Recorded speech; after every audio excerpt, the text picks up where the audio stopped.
Everything. It was a raging desire for her. I don't know. Everything contributed to that or counted for nothing. You... Go on, I said. What I knew of you... I looked at Nettie. You never told him about me? I said, feeling as if it were a sting out of the old time. Varall answered for her. No. But things dropped. I saw you that night. My instincts were all awake. I knew it was you. You triumphed over me. If I could, I would have triumphed over you, I said. But go on. Everything conspired to make it the finest thing in life. It had an air of generous recklessness. It meant mischief. It might mean failure in that life of politics and affairs for which I was trained and which it was my honor to follow. That made it all the finer. I meant ruin or misery for Nettie. That made it all the finer. No sane or decent man would have approved of what we did. That was what made it more splendid than ever. I had all the advantages of position and used them basely. That mattered not at all. Yes, I said, it is true. And the same dark wave that lifted you swept on me to follow, with that revolver, and blubbering with hate, and the word to you, Nettie, what was it? Give? Hurl yourself down the steep? Nettie's hands fell upon the table. I can't tell what it was, she said, speaking bare-hearted straight to me. Girls aren't trained as men are trained to look into their minds. I can't see it yet. All sorts of mean little motives were there, over and above the mean motives. I kept thinking of his clothes. She smiled, a flash of brightness at Varall. I kept thinking of being like a lady and sitting in a hotel with men like butlers waiting. It's the dreadful truth, Willie. Things are as mean as that, things meaner than that. I can see her now pleading with me, speaking with a frankness as bright and amazing as the dawn of the first great morning. It wasn't all mean, I said slowly after a pause. No, they spoke together. But a woman chooses more than a man does, Nettie added. I saw it all in the little bright pictures. Do you know, that jacket? There's something. You won't mind my telling you, but you won't now. I nodded. No. She spoke as if she spoke to my soul, very quietly and very earnestly, seeking to give the truth. Something cottony in that cloth of yours, she said. I know there's something horrible in being swung round by things like that, but they did swing me round. In the old time, to have confessed that, and I hated Clayton and the grime of it, that kitchen, your mother's dreadful kitchen. And besides, Willie, I was afraid of you. I didn't understand you, and I did him. It's different now, but then I knew what he meant, and there was his voice. Yes, I said to Varall, making these discoveries quietly. Yes, Varall, you have a good voice. Queer, I never thought of that before. We sat silently for a time, before our vivisected passions. Gods, I cried, and there was our poor little top hamper of intelligence on all these waves of instinct and wordless desire, these foaming things of touch and sight and feeling, like a coop of hens, washed overboard and clucking amidst the seas. Varall laughed approval of the image I had struck out. A week ago, he said, trying it further, we were clinging to our chicken coops and going with the heave and pour. That was true enough a week ago, but today? Today, I said, the wind has fallen, the world storm is over, and each chicken coop has changed by a miracle to a vessel that makes head against the sea.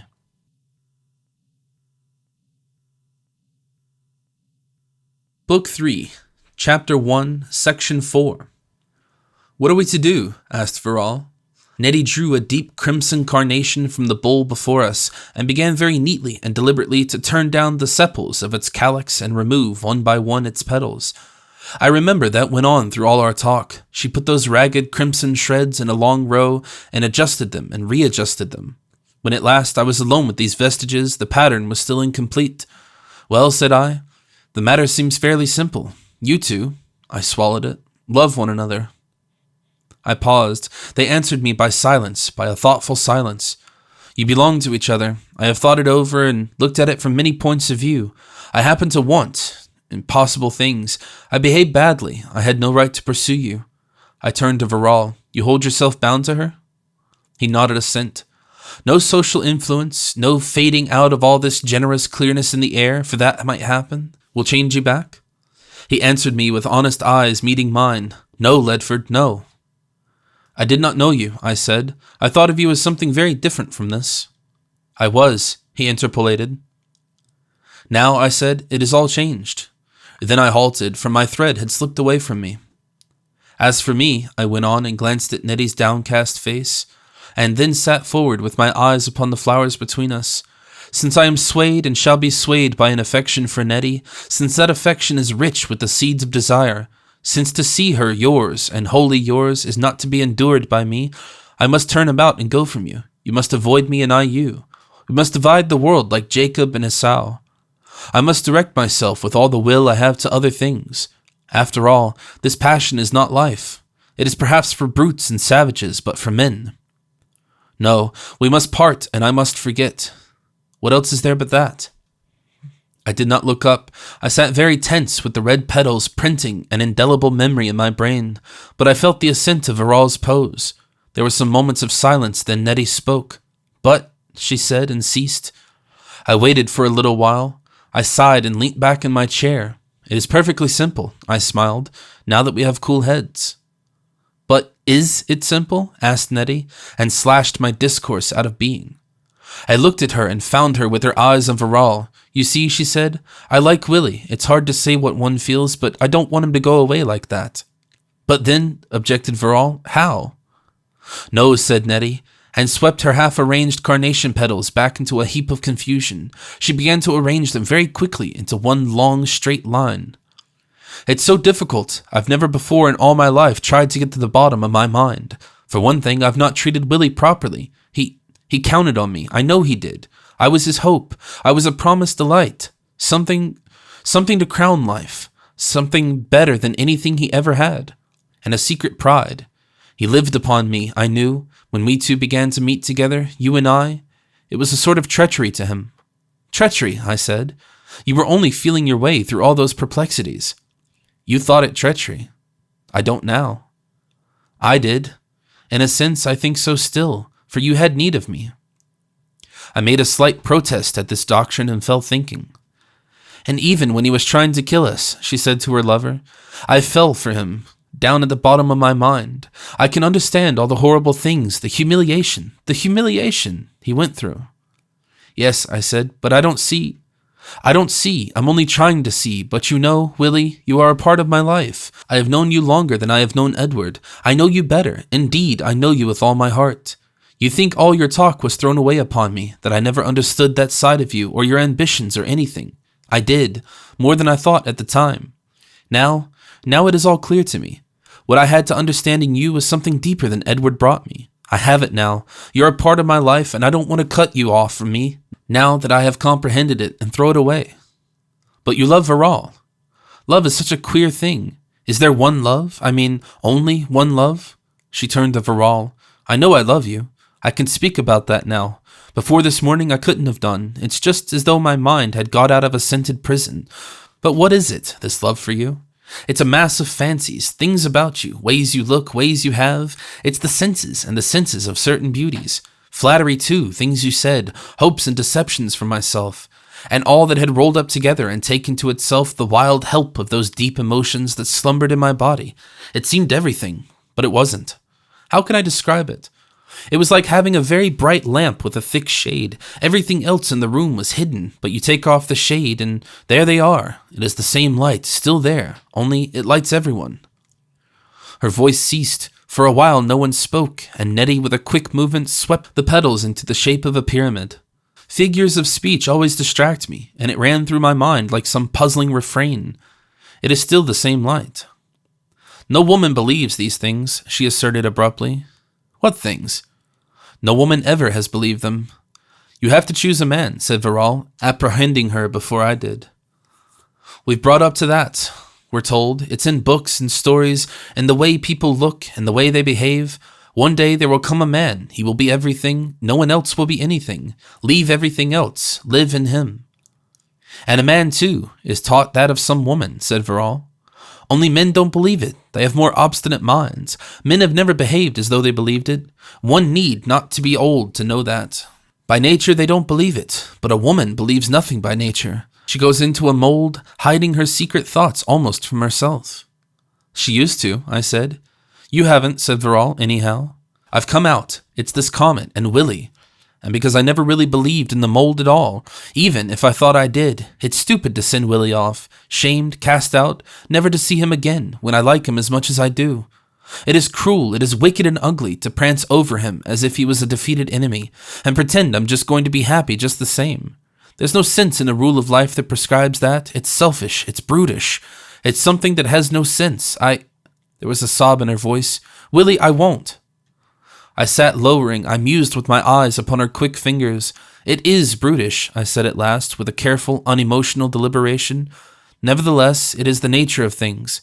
No, you see, after all, we are still half brutes, Nettie. And men, as you say, are more obstinate than women. The comet hasn't altered that. It's only made it clearer. We have come into being through a tumult of blind forces. I come back to what I said just now. We have found our poor reasonable minds, our wills to live well, ourselves adrift on a wash of instincts, passions, instinctive prejudices, half-animal stupidities. Here we are like people clinging to something, like people awakening upon a raft.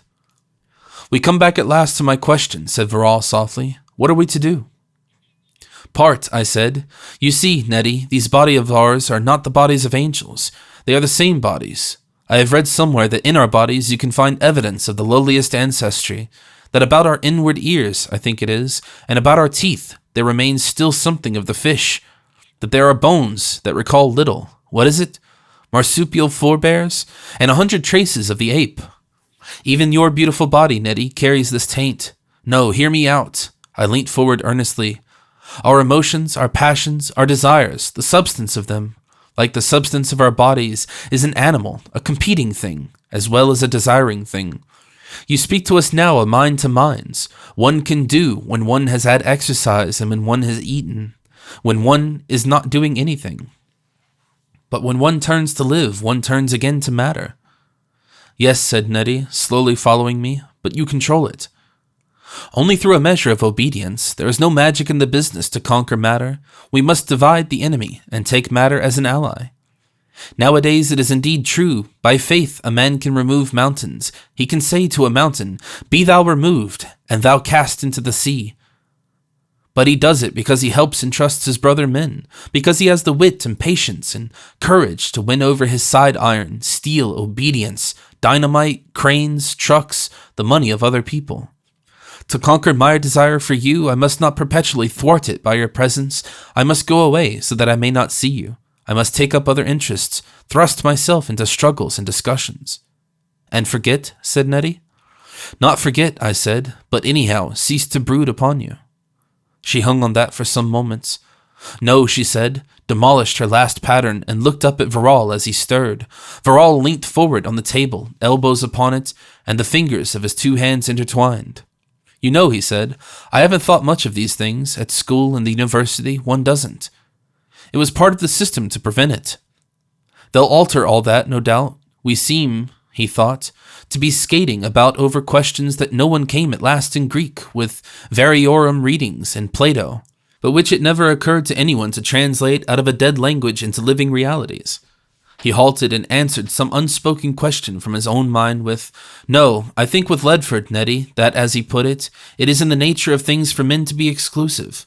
Minds are free things and go about the world, but only one man can possess a woman. You must dismiss rivals. We are made for the struggle for existence. We are the struggle for existence. The things that live are the struggle for existence incarnate. And that works out that men struggle for their mates. For each woman, one prevails, the others go away. Like animals, said Nettie. Yes. There are many things in life, I said, but that is the rough universal truth. But, said Nettie, you don't struggle. That has been altered because men have minds. You choose, I said. If you don't choose to choose, you have chosen. She gave a little impatient, oh, why are women always the slaves of sex? Is this great age of reason and light that has come to alter nothing of that? And men too, I think it is all stupid. I do not believe this is the right solution of the thing, or anything but the bad habits of the time that was, instinct. You don't let your instincts rule you in a lot of other things. Here I am between you. Here is Edward. I love him because he is gay and pleasant, and because I like him. Here is Willie, a part of me, my first secret, my oldest friend. Why must I not have both? Am I not in a mind that you must think of me as nothing but a woman? Imagine me always as a thing to struggle for. She paused. Then she made her distressful proposition to me. Let us 3 keep together, she said. Let us not part. To part is hate, Willie. Why should we not anyhow keep friends? Meet and talk? Talk, I said, about this sort of thing? I looked across at Viral and met his eyes, and we studied one another. It was clean, straight scrutiny of honest antagonism. No, I decided, between us nothing of that sort can be. Ever? Said Nettie. Never, I said, convinced. I made an effort within myself. We cannot tamper with the law and customs of these things, I said. These passions are too close to one's essential self. Better surgery than a lingering disease. From Nettie, my love asks all. A man's love is not devotion, it is a demand, a challenge. And besides, and here I forced my theme, I have given myself now to a new mistress, and it is I, Nettie, who am unfaithful. Behind you and above you rises the coming city of the world, and I am in that building. Dear heart, you are only happiness, and that, indeed, that calls. If it is only that my life blood shall christen the foundation stones, I could almost hope that should be my part. Nettie, I will join myself in that. I throw all the conviction I could into these words. No conflict of passion, I added a little lamely, must distract me. There was a pause. Then we must part, said Nettie, with the eyes of a woman one strikes in the face. I nodded assent. There was a little pause, and then I stood up. We stood up, all three. We parted almost sullenly, with no more memorable words, and I was left presently in the arbor alone. I do not think I watched them go. I only remember myself left there somehow, horribly empty and alone. I sat down again and fell into a deep, shapeless musing.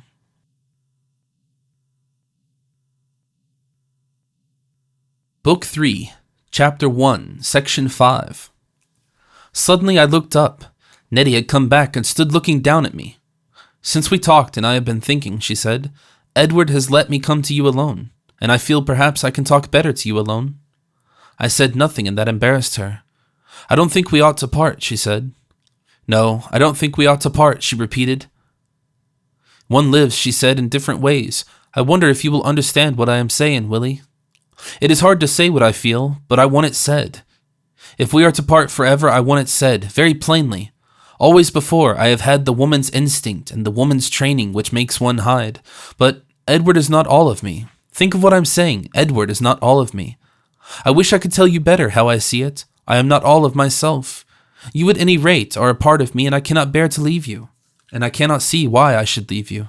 There is a sort of blood link between us, Willie. We grew together. We are on one another's bones. I understand you. Now indeed I understand. In some way I have come to an understanding at a stride. Indeed I understand you and your dream. I want to help you. Edward has no dreams. It is dreadful to me, Willie, to think we two are to part. But we have settled that. Part we must. But why? I love you. Well, and why should I hide it, Willie? I love you. Our eyes met. She flushed. She went on resolutely. You are stupid. The whole thing is stupid. I love you both.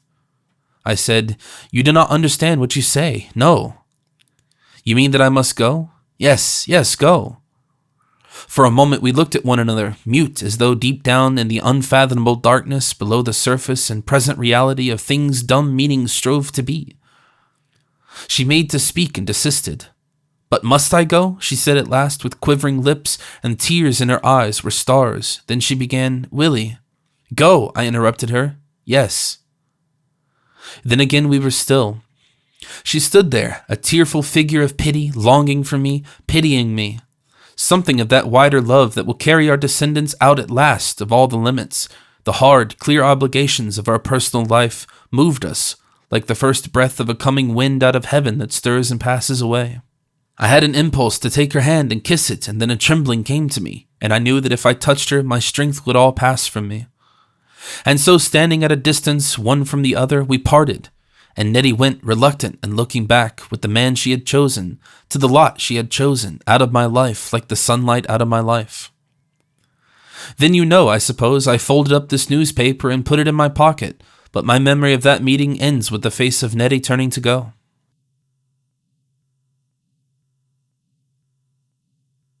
Book 3, Chapter 1, Section 6.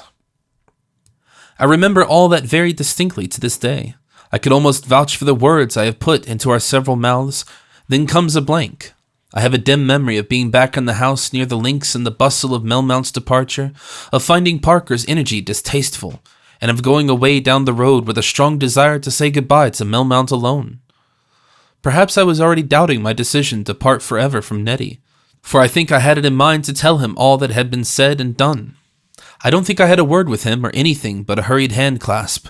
I'm not sure it has gone out of my mind, but I have a very clear and certain memory of my phase of bleak desolation as I watched his car recede and climb and vanish over Mapleborough Hill.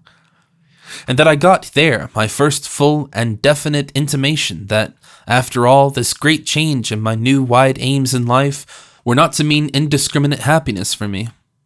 I had a sense of protest as against extreme unfairness as I saw him go. It is too soon, I said to myself, to leave me alone. I felt I had sacrificed too much, that after I had said goodbye to the hot immediate life of passion, to Nettie and desire, to physical and personal rivalry, to all that was most intensely myself, it was wrong to leave me alone and sore-hearted, to go on at once with those steely cold duties of the wider life. I felt newborn and naked and at a loss. Work, I said, with an effort at the heroic, and turned about with a sigh, and I was glad that the way I had to go would at least take me to my mother. But curiously enough, I remember myself as being fairly cheerful in the town of Birmingham that night. I recall an active and interested mood. I spent the night in Birmingham, because the train service on was disarranged and I could not get on. I went to listen to a band that was playing its brassy old-world music in the public park, and I fell into conversation with a man who said he had been a reporter upon one of their minor local papers. He was full and keen upon all the plans of reconstruction that were now shaping over the lives of humanity. And I know that something of that noble dream come back to me with his words and phrases. We walked up to a place called Burnville by moonlight and talked of new social groupings that must replace the old isolated homes and how the people would be housed. This Burnville was germane to that matter. It had been an attempt on the part of a private firm of manufacturers to improve the housing of their workers. To our ideas today, it would seem the feeblest of benevolent efforts. But at the time it was extraordinary and famous, and people came long journeys to see its trim cottages with baths sunk under the kitchen floors of all conceivable places, and other brilliant inventions. No one seemed to see the danger to liberty in that aggressive age that might arise through making work people tenants and debtors of their employer, though an act called the Chuck Act had long ago intervened to prevent minor developments in the same direction. But I and my chance acquaintance seemed that night always to have been aware of that possibility, and we have no doubt in our minds of the public nature of the housing duty. Our interests lay rather in the possibility of common nurseries and kitchens and public rooms that should economize toil and give people space and freedom. It was very interesting, but still a little cheerless, and when I lay in bed that night I thought of Nettie and the queer modifications of preference she had made, and among other things, and in a way, I prayed. I prayed that night, let me confess it, to an image I had set up in my heart, an image that still serves with me as a symbol for things inconceivable, to a master artificer, the unseen captain of all who go about the building of the world, the making of mankind. But before and after I prayed, I imagined I was talking and reasoning and meeting again with Nettie. She never came into the temple of that worshipping with me.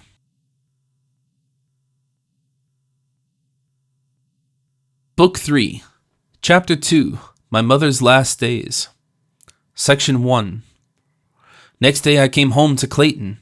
The new strange brightness of the world was all the brighter there, for the host of dark distressful memories, of darkened childhood, toilsome youth, embittered adolescence that wove about the place for me. It seemed to me that I saw morning there for the first time.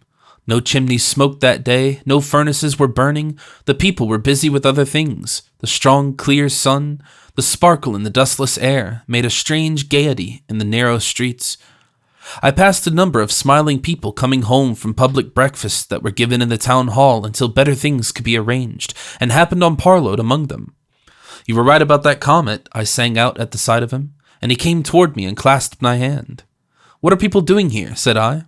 "They're sending us food from outside," he said, "and we're going to level all these slums and shift into tents on the moors." He began to tell me of many things that were being arranged. The Midland Land Committees had got to work with remarkable celerity and directness of purpose, and the redistribution of population was already in its broad outlines planned. He was working at an improvised college of engineering until schemes of work were made out. Almost everyone was going to school again to get as much technical training as they could against the demands of the huge enterprise of reconstruction that was now beginning. He walked with me to my door, and there I met old Pettigrew coming down the steps. He looked dusty and tired, but his eye was brighter than it used to be, and he carried in a rather unaccustomed manner a workman's tool basket. "How's the rheumatism, Mr. Pettigrew?" I asked. "Dietary," said old Pettigrew. "Can work wonders." He looked me in the eye. "These houses," he said, "will have to come down, I suppose, and our notions of property must undergo very considerable revision, in the light of reason. But meanwhile, I've been doing something to patch that disgraceful roof of mine. To think I could have dodged and evaded." He raised a deprecatory hand, drew down the loose corners of his ample mouth, and shook his old head. "The past is past, Mr. Pettigrew. Your poor dear mother, so good and honest a woman, so simple and kind and forgiving. To think of it, my dear young man." He said it manfully. "I'm ashamed." "The whole world blushed at dawn the other day, Mr. Pettigrew," I said, "and did it very prettily. That's over now, God knows, who is not ashamed of all that came before last Tuesday." He held out a forgiving hand, naively forgetful that in this place I was a thief. He took it and went his way, shaking his head and repeating he was ashamed, and I think a little comforted. The door opened, and my poor old mother's face, marvelously cleaned, appeared. "Ah, Willie boy, you!" I ran up the steps to her, for I feared she might fall. How she clung to me in the passage, the dear woman! But first she shut the front door. The old habit of respect for my unaccountable temper still swayed her. "Ah, dearie," she said, "ah, dearie, but you were sorely tried," and kept her face close to my shoulder, lest she should offend me by the sight of the tears that welled within her.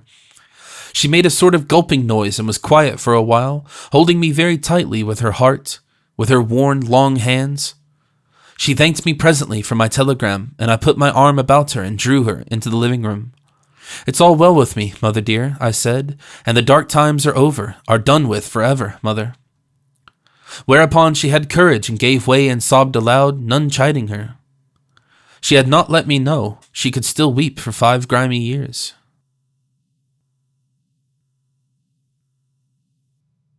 Book 3, Chapter 2, Section 2. Dear heart, there remained for her but a very brief while in this world that had been renewed. I did not know how short that time would be, but the little I could do, perhaps after all it was not little to her, to atone for the harshness of my days of wrath and rebellion, I did. I took care to be constantly with her, for I perceived now her curious need of me. It was not that we had ideas to exchange or pleasures to share, but she liked to see me at table, to watch me working, to have me go to and fro. There was no toil for her any more in the world, but only such light services as are easy and pleasant for a worn and weary old woman to do, and I think she was happy even at her end. She kept to her queer old 18th century version of religion, too, without a change. She had worn this particular amulet so long it was a part of her. Yet the change was evident even in that persistence. I said to her one day, "Do you still believe in that hell of flame, dear mother, you with your tender heart?" She vowed she did. Some theological intricacy made it necessary to her, but still. She looked thoughtfully at a bank of primulas before her for a time, and then laid her tremulous hand impressively on my arm. "You know, Willie dear," she said, as though she was clearing up a childish misunderstanding of mine, "I don't think anyone will go there. I never did think that."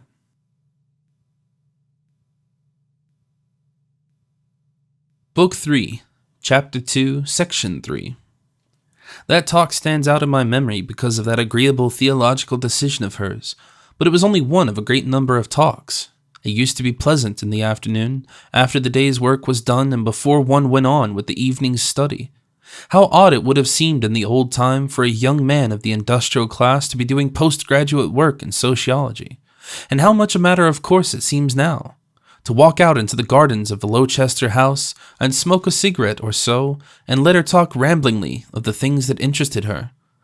Physically, the great change did not do so very much to reinvigorate her. She had lived in that dismal underground kitchen in Clayton too long for any material rejuvenescence. She glowed out indeed as a dying spark among the ashes might glow under a draught of fresh air, and assuredly it hastened her end. But those closing rays were very tranquil, full of an effortless contentment. With her, life was like a rainy, windy day that clears only to show the sunset afterglow. The light had passed. She acquired no new habits amid the comforts of the new life. She did no new things, but only found a happier light upon the old. She lived with a number of other old ladies belonging to our commune in the upper rooms of the Lowchester house. Those upper apartments were simple and ample, fine and well done in the Georgian style, and they had been organized to give the maximum of comfort and conveniences, and to economize the need of skilled attendants. We had taken over the various great houses, as they used to be called, to make communal dining rooms and so forth. Their kitchens were conveniently large and pleasant places for the old people of over 60 whose time of ease had come, and for such like public uses. We had done this not only with Lord Redcar's house, but also with Chexill House, where old Mrs. Verrall made a dignified and capable hostess, and indeed with most of the fine residences in the beautiful wide country of the Four Towns district and the Welsh mountains. And these great houses there had usually been good outbuildings, laundries, married servants' quarters, stabling, dairies, and the like, suitably masked by trees. We turned these into homes, and to them we added first tents and wood chalets, and afterwards quadrangular residential buildings. In order to be near my mother, I had 2 small rooms in the new collegiate buildings, which our commune was almost the first to possess, and they were very convenient for the station of the high-speed electric railway that took me down to our daily conferences and my secretarial and statistical work in Clayton. Ours had been one of the first modern communes to get in order. We were greatly helped by the energy of Lord Redcar, who had a fine feeling for the picturesque associations of his ancestral home. The detour that took our line through the beeches and bracken and bluebells of the Westwood and saved the pleasant open wildness of the park was one of his suggestions, and we had many reasons to be proud of our surroundings. Nearly all the other communes that sprang up all over the pleasant parkland round the industrial valley of the Four Towns, as the workers moved out, came to us to study the architecture of the residential squares and quadrangles with which we had replaced the back streets between the great houses and the ecclesiastical residences about the cathedral, and the way in which we had adopted all these buildings to our new social needs. Some claimed to have improved on us, but they could not emulate the rhododendron garden out beyond the shrubberies. That was a thing altogether our own in our part of England, because of its ripeness and of the rarity of good peat free from lime. These gardens had been planned under the 3rd Lord Redcar 50 years ago and more. They abounded in rhododendra and azaleas, and were in places so well sheltered and sunny that great magnolias flourished and flowered. There were tall trees smothered in crimson and yellow climbing roses, and an endless variety of flowering shrubs and fine conifers, and such pampas grass that no other garden can show. And barred by the broad shadows of these were glades and broad spaces of emerald turf, and here and there banks of pegged roses and flower beds, and banks given over some to spring bulbs, and some to primroses and primulas and polyanthuses. My mother loved these latter banks, and the little round staring eyes of their innumerable yellow, ruddy brown, and purple corollas, more than anything else the gardens could show. And in the spring of the year of scaffolding, she would go with me day after day to the seat that showed them in the greatest multitude. It gave her, I think, among other agreeable impressions, a sense of gentle opulence. In the old time she had never known what it was to have more than enough of anything agreeable in the world at all. We would sit and think or talk. There was a curious effect of complete understanding between us, whether we talked or were still. Heaven, she said to me one day, heaven is a garden. I was moved to tease her a little. There's jewels, you know, walls and gates of jewels, and singing. For such as like them, said my mother firmly, and thought for a while, there'll be things for all of us, of course. But for me, it couldn't be heaven, dear, unless it was a garden, a nice sunny garden. And feelings such as we're fond of are close and handy by. You of your happier generation cannot realize the wonderfulness of those early days in the new epoch, the sense of security, the extraordinary effects of contrast. In the morning, except in summer, I was up before dawn and breakfasted upon the swift, smooth train, and perhaps saw the sunrise as I rushed out of the little tunnel that pierced Clayton Crest, and so to work like a man. Now we had got all the homes and schools and all the softness of life away from our coal and iron ore and clay. Now that 1,000 obstructive rights and timidities had been swept aside, we could let ourselves go. We merged with enterprise with that, cut across this or that anciently obstructive piece of private land, joined and separated, effected gigantic consolidations and gigantic economies, and the valley, no longer a pit of squalid human tragedies and meanly conflicting industries, grew into a sort of beauty of its own, a savage, inhuman beauty of force and machinery and flames. One was a titan in that Etna.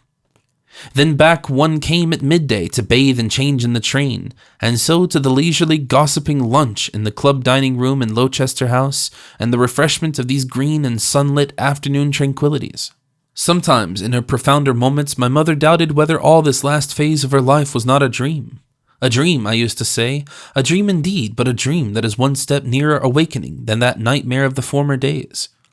She found great comfort and assurance in my altered clothes. She liked the new fashions of dress, she alleged.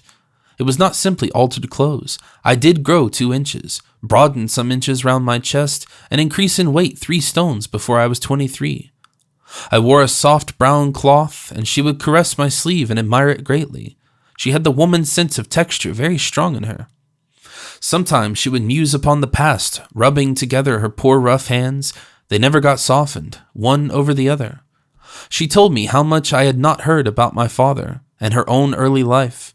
It was like finding flat and faded flowers in a book still faintly sweet, to realize that once my mother had been loved with passion, that my remote father had once shed hot tears of tenderness in her arms, and she would sometimes even speak tentatively in those narrow, old-world phrases that her lips could rob of all their bitter narrowness of Nettie. "She wasn't worthy of you, dear," she would say abruptly, leaving me to guess the person she intended. "No man is worthy of a woman's love," I answered. "No woman is worthy of a man's. I love her, dear mother, and that you cannot alter." "There's others," she would muse. "Not for me," I said. "No, I didn't fire a shot that time. I burnt my magazine. I can't begin again, mother, not from the beginning." She sighed and said no more then. At another time, she said, I think her words were, "You'll be lonely when I'm gone, dear." "You'll not think of going then," I said. Dear, but man and maid should come together." I said nothing to that. "You brood overmuch on Nettie, dear. If I could see you married to some sweet girl of a woman, some kind, good girl." "Dear mother, I'm married enough. Perhaps some day, who knows? I can wait. But to have nothing to do with women. I have my friends. Don't you trouble, mother. There's plentiful work for a man in this world, though the heart of love is cast out from him. Nettie was life and beauty for me. Is, will be. Don't think I've lost too much, mother." Because in my heart I told myself the end had still to come, and once she sprang a question on me suddenly that surprised me. "Where are they now?" she asked. "Who?" "Nettie and him." She had pierced to the marrow of my thoughts. "I don't know," I said shortly. Her shriveled hand just fluttered into touch of mine. "It's better so," she said, as if pleading. "Indeed, it is better so." There was something in her quivering old voice that for a moment took me back across an epoch, to the protests of the former time, to those counsels of submission, those appeals not to offend it, that had always stirred an angry spirit of rebellion within me. "This is the thing I doubt," I said, and abruptly I felt I could talk no more to her of Nettie. I got up and walked away from her, and came back after a while to speak of other things with a bunch of daffodils for her in my hand. But I did not always spend my afternoons with her. There were days when my crushed hunger for Nettie rose again, and then I had to be alone. I walked or bicycled, and presently I found a new interest and relief in learning to ride, for the horse was already very swiftly reaping the benefit to the change. Hardly anywhere was the inhumanity of horse traction to be found after the first year of the new epoch. Everywhere lugging and dragging and straining was done by machines, and the horse had become a beautiful instrument for the pleasure and carriage of youth. I rode both in the saddle, and what is finer, naked and barebacked. I found violent exercises were good for the states of enormous melancholy that came upon me, and when at last horse riding palled, I went and joined the aviators who practiced soaring upon aeroplanes beyond Horsemarden Hill. But at least every alternate day I spent with my mother, and altogether, I think I gave her 2/3 of my afternoons.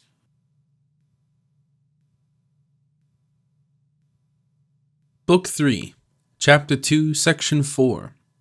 When presently that illness, that fading weakness that made a euthanasia for so many of the older people in the beginning of the new time, took hold upon my mother, there came Anna Reeves to daughter her, after our new custom. She chose to come.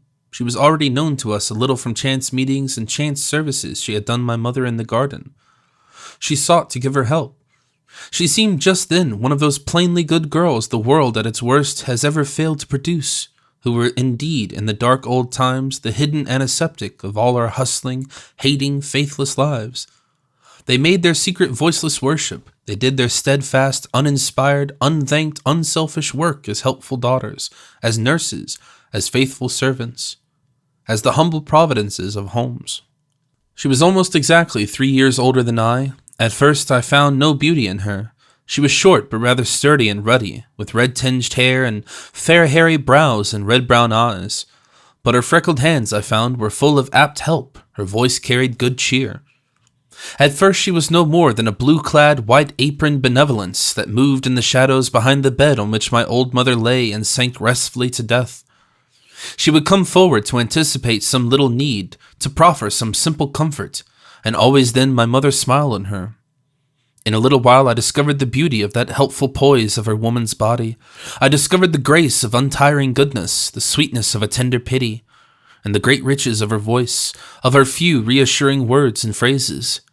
I noted and remembered very clearly how once my mother's lean old hand patted the firm gold-flecked strength of hers as it went by upon its duties with the coverlet.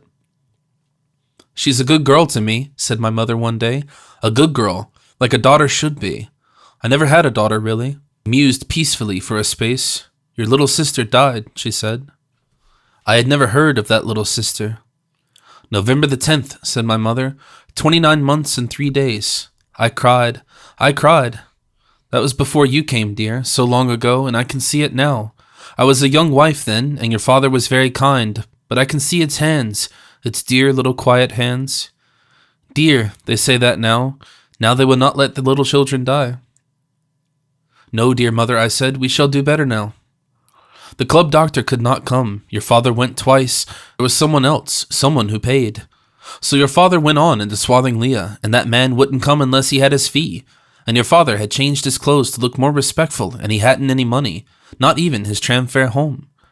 It seemed cruel to be waiting there with my baby thing in pain, and I can't help thinking perhaps we might have saved her. But it was like that with the poor always in the bad old times, always. When the doctor came at last, he was angry. 'Why wasn't I called before?' he said, and he took no pains. He was angry because someone hadn't explained. I begged him, but it was too late." She said these things very quietly, with drooping eyelids, like one who describes a dream. "We are going to manage all these things better now," I said, feeling a strange resentment at this pitiful little story her faded, matter-of-fact voice was telling me. "She talked," my mother went on. "She talked for her age wonderfully. Hippopotamus." "Eh?" I said. "Hippopotamus. Dear, quite plainly one day when her father was showing her pictures and her little prayers. Now I lay me down to sleep. I made her little socks, knitted they was, dear, and the heel most difficult. Her eyes were closed now. She spoke no longer to me but to herself. She whispered other vague things, little sentences, ghosts of long-dead moments. Her words grew less distinct. Presently she was asleep, but I got out and went out of the room. But my mind was queerly obsessed by the thought of that little life that had been glad and hopeful, only to pass so inexplicably out of hope again into non-entity, this sister of whom I had never heard before.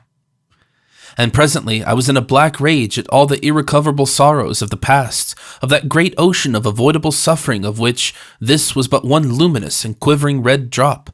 I walked in the garden was too small for me. I went out to wander on the moors. The past is past, I cried, and all the while across the gulf of 25 years I could hear my poor mother's heart wrung weeping for that daughter baby who had suffered and died. Indeed, that old spirit of rebellion has not altogether died in me, for all the transformation of the new time. I quieted down at last to a thin and austere comfort in thinking that the whole is not told to us, that it cannot perhaps be told to such minds as ours. And anyhow, and what was far more sustaining, that now we have strength and courage and this new gift of wise love. Whatever cruel and sad things marred the past, none of these sorrowful things that made the very warp and woof of the old life need now go on happening. We could foresee, we could prevent and save. The past is past, I said, between sighing and resolve, as I came into view again of my homeward way, of the 100 sunset-lit windows of old Lowchester House. Those sorrows are sorrows no more. But I could not altogether cheat that common sadness of the new time, that memory, an insoluble riddle of the countless lives that had stumbled and failed in pain and darkness before our air grew clear.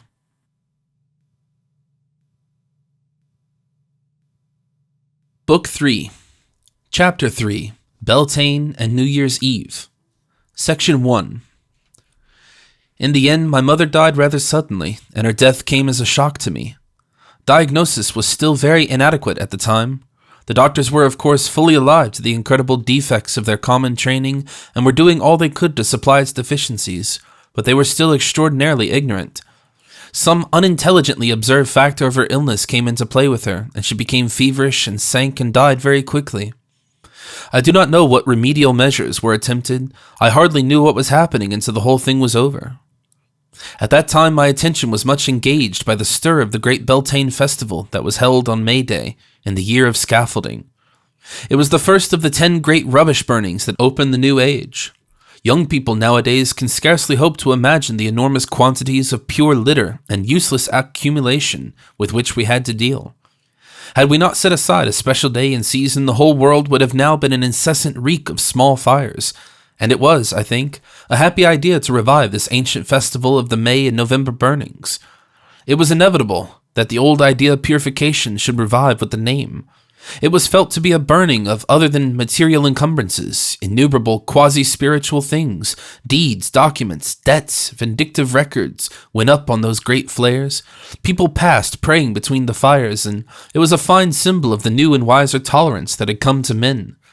That those who still found their comfort in the orthodox faiths came hither unpersuaded, to pray that all hate might be burnt out of their professions, for even in the fires of Baal, now that men have done with base hatred, one may find the living God. Endless were the things we had to destroy in those great purgings. First, there were nearly all the houses and buildings of the old time. In the end, we did not save in England one building in 5,000 that was standing when the comet came. Year after year, as we made our homes afresh in accordance with the saner needs of our new social families, we swept away more and more of those horrible structures, the ancient residential houses hastily built, without imagination, without beauty, without common honesty, without even comfort or convenience, in which the early 20th century had sheltered until scarcely one remained. We saved nothing but what was beautiful or interesting of all their gaunt and melancholy abundance. The actual houses, of course, we could not drag to our fires, but we brought all their ill-fitting deal doors, their dreadful window sashes, their servant-tormenting staircases, their dank, dark cupboards, the verminous papers from their scaly walls, their dust and dirt-sodden carpets, their ill-designed and yet pretentious tables and chairs, sideboards and chests of drawers, the old dirt-saturated books, their ornaments, their dirty, decayed, and altogether painful ornaments, amidst which, I remember, there were sometimes even stuffed dead birds. We burnt them all. The paint-plastered woodwork, with coat above coat of nasty paint, in particular blazed finely. I have already tried to give you an impression of old-world furniture, of Parload's bedroom, my mother's room, Mr. Gabetas's sitting room. But thank heaven, there is nothing in life now to convey the peculiar dinginess of it all. For one thing, there is no more imperfect combustion of coal going on everywhere, and no roadways like grassless open scars along from earth, from which dust pours out perpetually. We burnt and destroyed most of our private buildings and all the woodwork, all our furniture except a few score thousand pieces of distinct and intentional beauty, from which our present forms have developed nearly all our hangings and carpets, and also we destroyed almost every scrap of old-world clothing. Only a few carefully disinfected types and vestiges of that remain now in our museums. One writes now with a peculiar horror of the dress of the old world. The men's clothes were worn without any cleansing process at all, except an occasional superficial brushing. For periods of a year or so, they were made of dark, obscurely mixed patterns to conceal the stage of defilement they had reached, and they were of a felted and porous texture, admirably calculated to accumulate drifting matter. Many women wore skirts of similar substances, and of so long and inconvenient a form that they inevitably trailed among all the abomination of our horse-frequented roads. It was our boast in England that the whole of our population was booted. Their feet were, for the most part, ugly enough to need it, but it becomes now inconceivable how they could have imprisoned their feet in the amazing cases of leather and imitations of leather they used. I have heard it said that a large part of the physical decline that was apparent in our people during the closing years of the 19th century, though no doubt due in part to the miscellaneous badness of the food they ate, was in the main attributable to the vileness of the common footwear. They shirked open-air exercise altogether because their boots wore out ruinously and pinched and hurt them if they took it. I have mentioned, I think, the part of my own boots played in the squalid drama of my adolescence. I had a sense of unholy triumph over a fallen enemy when at last I found myself steering truck after truck of cheap boots and shoes, unsold stock from Swathinglea, to the runoff by the top of the Glanville blast furnaces. Plup! They would drop into the cone whenever Beltane came, and roar of their burning would fill the air. Never a cold would come from the saturation of their brown paper soles, never a corn from their foolish shapes, never a nail in them get home at last in suffering flesh. Most of our public buildings we destroyed and burnt as we reshaped our plan of habitation. Our theater sheds, our banks and inconvenient business warrens, our factories, these in the first year of all, and all the unmeaning repetition of silly little sham Gothic churches and meeting houses, mean-looking shells of stone and mortar without love, invention, or any beauty at all in them. That men had thrust into the face of their sweated God, even as they thrust cheap food into the mouths of their sweated workers. All these were also swept away in the course of that first decade.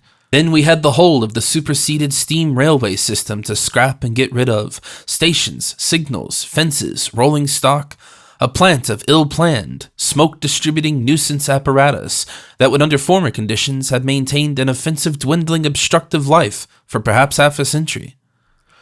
Then also, there was a great harvest of fences, notice boards, hoardings, ugly sheds, all the corrugated iron in the world, and everything that was smeared with tar, all our gas works and petroleum stores, all our horse vehicles and vans and lorries had to be erased. But I've said enough now perhaps to give some idea of the bulk and quality of our great bonfires, our burnings up, our meltings down, our toil of sheer wreckage, over and above the constructive effort in those early years. But these were the coarse material bases of the phoenix fires of the world. These were but the outward and visible signs of the innumerable claims, rights, adhesions, debts, bills, deeds, and charters that were cast upon the fires, a vast accumulation of insignia and uniforms neither curious enough nor beautiful enough to preserve, to swell the blaze. And all, saving a few truly glorious trophies and memories, of our symbols, our apparatus and material of war. Then innumerable triumphs of our old bastard half-commercial fine art were presently condemned. Great oil paintings, done to please the half-educated middle class, glared for a moment and were gone. Academy marbles crumbled to useful lime. A gross multitude of silly statuettes and decorative crockery, and hangings and embroideries, and bad music and musical instruments shared this fate.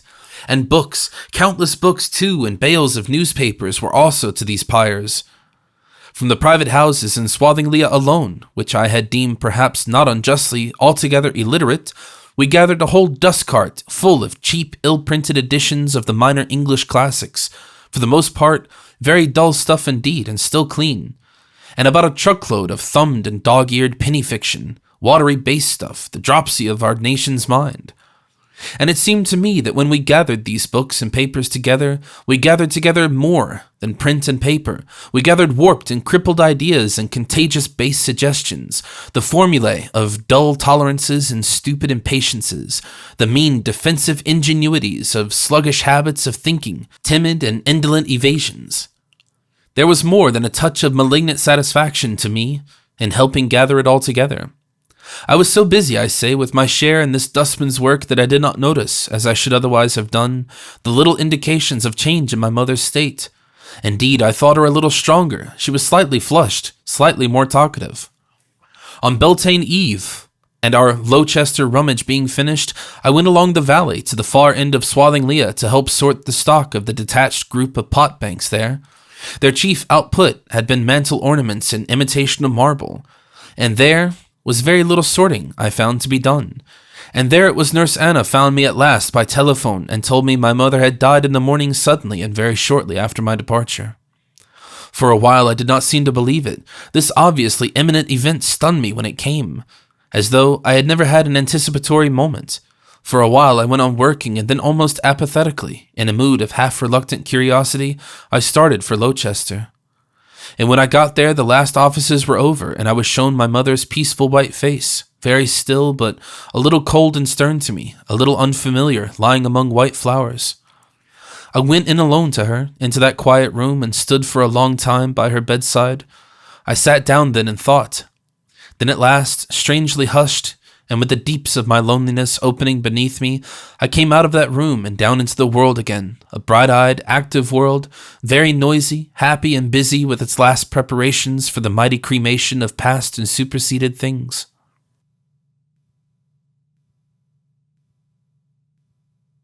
Book 3, Chapter 3, Section 2. I remember that first Beltane festival as the most terribly lonely night in my life. It stands in my mind in fragments of intense feeling with forgotten gaps between.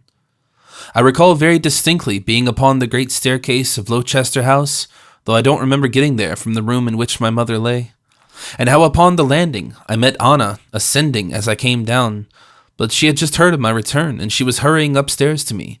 She stopped, and so did I, and we stood and clasped hands, and she scrutinized my face in the same way women sometimes do. So we remained for a second or so. I could say nothing to her at all, but I could feel the wave of her emotion. I halted, answered the earnest pressure of her hand, relinquished it, and after a queer second of hesitation, went on down, returning to my own preoccupations. It did not occur to me at all, then, to ask myself what she might be thinking or feeling. I remember the corridor, full of mellow evening light, and how I went mechanically some paces toward the dining room. Then, at the sight of the little tables, in a gusty outburst of talking voices, as someone in front of me swung the door open in two, I remembered that I did not want to eat. After that comes an impression of myself walking across the open grass in front of the house, and the purpose I had of getting alone up the moors, and how somebody passing me said something about a hat. I had come out without my hat. A fragment of thought has linked itself with an effect of long shadows upon turf golden with the light of the sinking sun. The world was singularly empty, I thought, without either Nettie or my mother. There wasn't any sense in it any more. Nettie was already back in my mind then. Then I'm out on the moors. I avoided the crests where the bonfires were being piled, and I sought the lonely places. I remember very clearly sitting on a gate beyond the park, in a fold just below the crest, that hid the Beacon Hill bonfire and its crowd, and I was looking at and admiring the sunset. The golden earth and sky seemed like a little bubble that floated in the globe of human futility. Then in the twilight I walked along an unknown, bat-haunted road between high hedges. I did not sleep under a roof that night, but I hungered and ate. I ate near midnight at a little inn over toward Birmingham, and miles away from my home.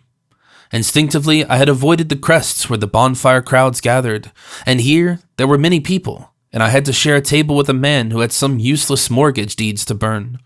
I talked to him about them, but my soul stood at a great distance behind my lips. Soon each hilltop bore a little tulip-shaped flame flower. Little black figures clustered round and dotted the base of its petals, and as for the rest of the multitude abroad, the kindly night swallowed them up. By leaving the roads and clear paths and wandering in the fields, I contrived to keep alone, though the confused noise of voices and the roaring and crackling of great fires was always near me. I wandered into a lonely meadow, and presently, in a hollow of deep shadows, I lay down to stare at the stars. I lay hidden in the darkness, and ever and again the sough and uproar of the Beltane fires that were burning up the sear follies of a vanished age, and the shouting of the people passing through the fires and praying to be delivered from the prison of themselves reached my ears, and I thought of my mother, and then of my new loneliness and the hunger of my heart for Nettie. I thought of many things that night, but chiefly of the overflowing personal love and tenderness that had come to me in the wake of the change, of the greater need, the unsatisfied need in which I stood, for this one person who could fulfill all my desires. So long as my mother had lived, she had in a measure held my heart, given me a food these emotions could live upon, and mitigated that emptiness of spirit, but now suddenly that one possible comfort had left me. There had been many at the season of the change who had thought that this great enlargement of mankind would abolish personal love, but indeed had it only made it finer, fuller, more vitally necessary.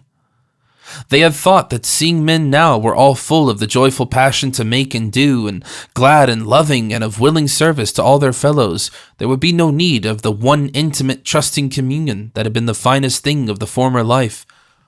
And indeed, so far as this was a matter of advantage in the struggle for existence, they were right, but so far as it was a matter of the spirit and the fine perceptions of life, it was altogether wrong. We had indeed not eliminated personal love, but we had stripped it of its base wrappings, of its pride, its suspicions, its mercenary and competitive elements, until at last it stood up in our minds, stark, shining, and invincible. Through all the fine, divaricating ways of the new life, it grew ever more evident. There were for everyone certain persons, mysteriously and indescribably in the key of oneself, whose mere presence gave pleasure, whose mere existence was interest, whose idiosyncrasy blended with accident to make a completing and predominant harmony for their predestined lovers. They were the essential thing in life. Without them, the fine brave show of the rejuvenated world was a caparisoned steed without a rider, a bowl without a flower, a theater without a play. And to me that night of Beltane, it was as clear as white flames that Nettie and Nettie alone roused those harmonities in me. And she had gone. I had sent her from me. I knew not whither she had gone. I had in my first virtuous foolishness cut her out of my life forever. So I saw it then, and I lay unseen in the darkness and called upon Nettie and wept for her, lay upon my face and wept for her, while the glad people went to and fro, and the smoke streamed thick across the distant stars, and the red reflections, the shadows, and the fluctuating glares danced over the face of the world. No, the change had freed us from our baser passions indeed, from habitual and mechanical concupiscence, and mean issues and coarse imaginings. But from the passions of love it had not freed us. It had but brought the Lord of life, Eros, to his own. All through the long sorrow of that night, I, who had rejected him, confessed his sway with tears and inappeasable regrets. I cannot give the remotest guess of when I rose up, nor of my torturous wanderings in the valleys between the midnight fires, nor how I evaded the laughing and rejoicing multitudes who went streaming home between 3 and 4 to resume their lives, swept and garnished, stripped and clean. But at dawn, when the ashes of the world's gladness were ceasing to glow, it was a bleak dawn that made me shiver in my thin summer clothes. I came across a field to a little copse full of dim blue hyacinths. A queer sense of familiarity arrested my steps, and I stood puzzled. Then I was moved to go a dozen paces from the path, and at once a singularly misshapen tree hitched itself into a notch in my memory. This is the place. Here I had stood, there I had placed my old kite and shot with my revolver, learning to use it against the day when I should encounter Virral. Kite and revolver had gone now, and all my hot and narrow past, its last vestiges had shriveled and vanished in the whirling gusts of the Beltane fires. So I walked through a world of grey ashes at last, back to the great house in which the dead, deserted image of my dear lost mother lay.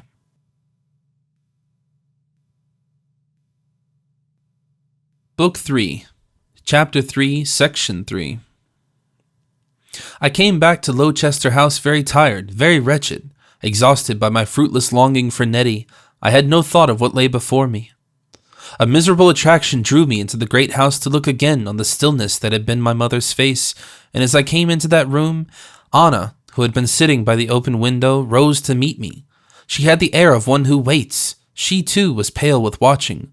All night she had watched between the dead within and the Beltane fires abroad and longed for my coming. I stood mute between her and the bedside. "Willie," she whispered, and eyes and body seemed incarnate pity. An unseen presence drew us together. My mother's face became resolute, commanding. I turned to Anna as a child may turn to its nurse. I put my hands about her strong shoulders. She folded me to her, and my heart gave way. I buried my face in her breast and clung her weakly, and burst into a passion of weeping. She held me with hungry arms and whispered to me, "There, there," as one whispers comfort to a child. Suddenly she was kissing me, and she kissed me with such a hungry intensity of passion on my cheeks and on my lips. She kissed me on my lips with lips that were salt with tears, and I returned her kisses. Then abruptly we desisted and stood apart, looking at one another.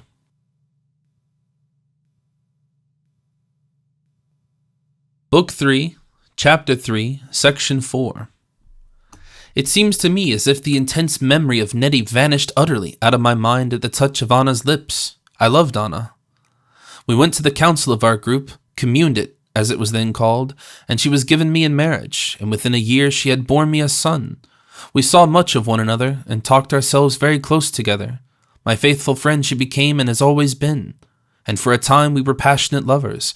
Always she has loved me and kept my soul full of tender gratitude and love for her. Always when we met our hands and eyes clasped in friendly greeting, all through our lives from that hour we have been at each other's secure help and refuge, each other's ungrudging fastness of help and sweetly frank and open speech, and after a little while my love and desire for Nettie returned as though it had never faded away. No one will have a difficulty now in understanding how that could be, but in the evil days of the world malaria would have been held to be the most impossible thing. I should have had to crush that second love out of my thoughts, to have kept it secret from Anna, to have lied about it to all the world. The old world theory was there was only one love. We, who float upon a sea of love, find that hard to understand. The whole nature of a man was supposed to go out to the one girl or woman who possessed him, her whole nature to go out to him. Nothing was left over. It was a discreditable thing to have any overplus at all. They formed a secret secluded system of two and such children as she bore him. All other women he was held bound to find no beauty in, no sweetness, no interest, and she likewise in no other man. The old-time men and women went apart in couples into defensive little houses, like beasts into little pits, and in these homes they sat down purposing to love, but really coming very soon to jealous watching of this extravagant mutual proprietorship.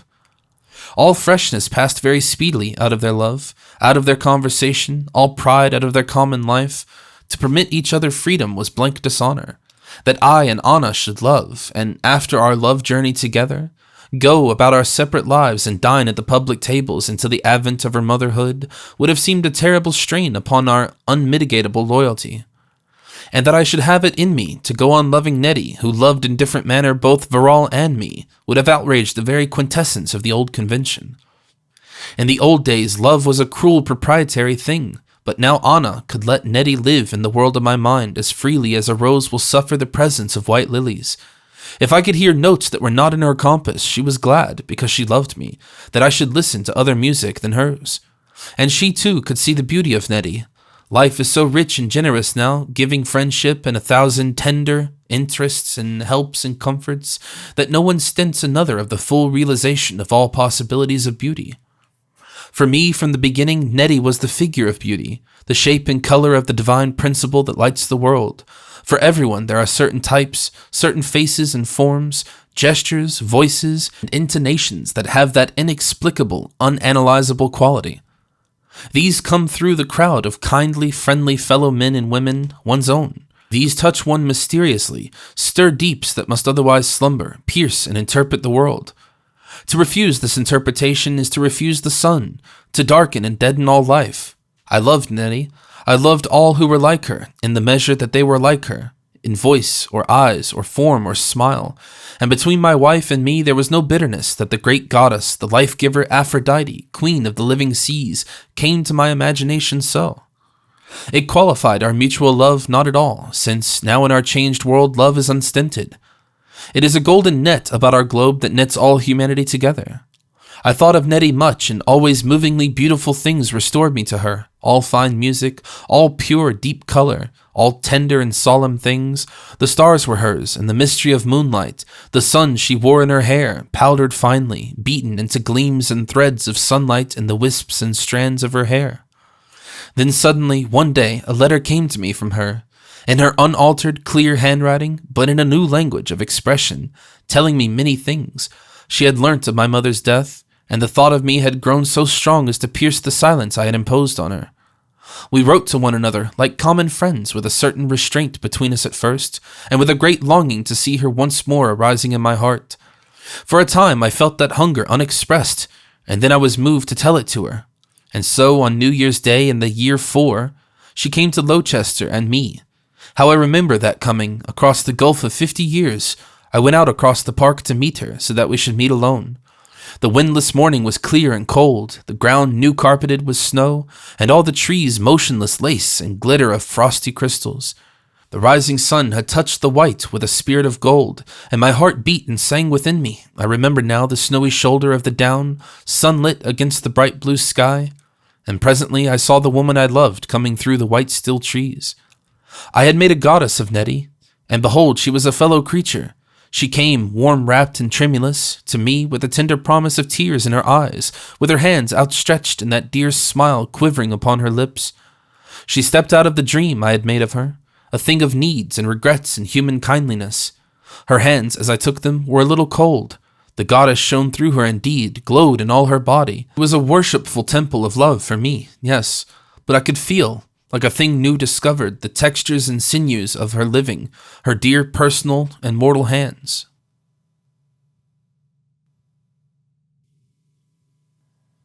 The epilogue, the window of a tower. This was as much as this pleasant-looking, gray-haired man had written. I had been lost in his story throughout the earlier portions of it, forgetful of the writer and his gracious room, and the high tower in which he was sitting, but gradually, as I drew near the end, the sense of strangeness returned to me. It was more and more evident to me that this was a different humanity from any I had known, unreal, having different customs, different beliefs, different interpretations, and different emotions. It was no mere change in conditions and institutions the comet had wrought. It had made a change of heart and mind. In a manner, it had dehumanized the world, robbed it of its spites, its little intense jealousies, its inconsistencies, its humor. At the end, and particularly after the death of his mother, I felt his story had slipped away from my sympathies altogether. Those Beltane fires had burnt something in him that worked living still and unsubdued in me, that rebelled in particular at that return of Nettie. I became a little inattentive. I no longer felt with him, nor gathered a sense of complete understanding from his phrases. His Lord Eros, indeed. He and these transfigured people, they were beautiful and noble people, like the people one sees in great pictures, the gods of noble sculpture, and they had no nearer fellowship than these to men. As the change was realized with every stage of realization, the gulf widened, and it was harder to follow his words. I put down the last fascicle of all and met his friendly eyes. It was hard to dislike him. I felt a subtle embarrassment in putting the question that perplexed me, and yet it seemed so material to me, I had to put it. "And did you?" I asked. "Were you lovers?" His eyebrows rose. "Of course. But your wife?" It was manifest he did not understand me. I hesitated still more. I was perplexed by a conviction of baseness. "But," I began, "you remained lovers?" "Yes." I had grave doubts if I understood him, or he me. I made a still more courageous attempt, and had Nettie no other lovers? A beautiful woman like that? I know not how many loved beauty in her, nor what she found in others, but we four from that time were very close, you understand. We were friends, helpers, personal lovers in a world of lovers. 4? There was Varal. Then suddenly it came to me that the thoughts that stirred in my mind were sinister and base, that the queer suspicions, the coarseness and coarse jealousies of my old world were over and done for these more finely living souls. "You made," I said, trying to be liberal-minded, "a home together?" "A home?" He looked at me, and I know not why I glanced down at my feet. What a clumsy, ill-made thing a boot is, and how hard and colorless seemed my clothing. How harshly I stood out amidst these fine, perfected things. I had a moment of rebellious detestation. I wanted to get out of all this. After all, it wasn't my style. I wanted intensely to say something that would bring him down a peg, make sure, as it were, of my suspicions by launching an offensive accusation. I looked up, and he was standing. "I forgot," he said. "You are pretending the old world is still going on. A home." He put out his hand, and quite noiselessly the great window widened down to us, and the splendid nearer prospect of that dreamland city was before me. There for one clear moment I saw it, its galleries and open spaces, its trees of golden fruit and crystal waters, its music and rejoicing, love and beauty without ceasing, flowing through its varied and intricate streets, and the nearer people I saw now directly and plainly, and no longer in the distorted mirror that hung overhead. They really did not justify my suspicions, and yet they were such people as one sees on earth, save that they were changed. How can I express that change? As a woman is changed in the eyes of her lover, as a woman is changed by the love of a lover, they were exalted. I stood up beside him and looked out. I was a little flushed, my ears a little reddened by the inconvenience of my curiosities, and by my uneasy sense of profound moral differences. He was taller than I. "This is our home," he said, smiling, and with thoughtful eyes on me.